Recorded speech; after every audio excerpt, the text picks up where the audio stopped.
দীর্ঘদিন সংস্কার না হওয়ায় বেহাল রাজবাড়ী পৌরসভার বেশিরভাগ সড়ক। সামান্য বৃষ্টিতে খানাখন্দে পরিণত হয় এসব সড়ক।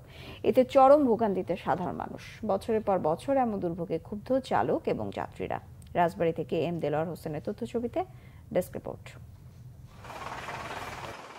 দেখে বোঝার উপায় নেই এটি প্রথম শ্রেণীর পৌরসভার রাস্তাঘাট। সংস্কার না হওয়ায় রাজবাড়ী শহরের ২ নম্বর রেলগেট থেকে নূরপুর সাবেক পৌর কাউন্সিলর শাহজাহানের বাড়ি পর্যন্ত সড়কটি পুরোটাই ভেঙে গেছে।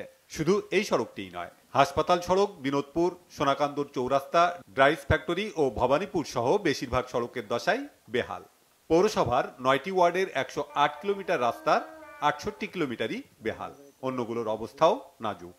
ডেলিভারি রোগী, এটা হার্টের রোগী, এটা অসুস্থ রোগী নিয়ে যাওয়া কঠিন অবস্থা হয়ে দাঁড়াইছে, বুঝছেন।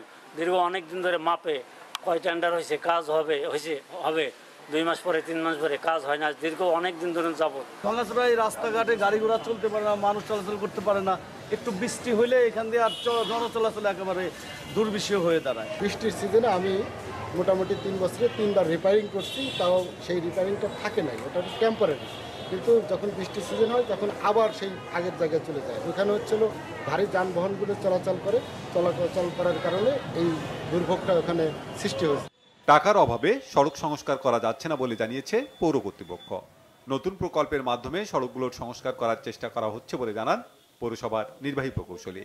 আমাদেরকে ফান্ডিং করেন, পরবর্তীতে আমরা RUTDP নামে একটা ওয়ার্ল্ড ব্যাংকের প্রজেক্ট আছে, ওইখানে কথা বলছে, ওরা আমাদের ইনভেস্টেড করছিল, কিন্তু এখন পর্যন্ত অ্যাপ্রুভাল দেয়নি। বিগত গভর্নমেন্টের আমলে একনেক পর্যন্ত আগাইছিল, একনেক আর অ্যাপ্রুভাল পাইনি, যার কারণে আমরা ওই কাজটা করতে পারি। ৬-৭ বছর আগে একবার IUIDP থেকে মেনটেনেন্স করছি, পরবর্তীতে আর কোনো মেনটেনেন্স করা হয়নি। তবে আশ্বস্ত করছি যে এটা অলরেডি টেন্ডার হয়ে গেছে, IUIDP থেকেই পুনরায় মেনটেনেন্সের কাজ করা হবে। এই রেইনি সিজনটা চলে গেলে আমরা এটা মেনটেনেন্স কাজটা করতে পারবো। দ্রুত সড়ক সংস্কার করে জনদুর্ভোগ লাঘবে ব্যবস্থা চায় রাজবাড়ীবাসী। Banglavision news desk.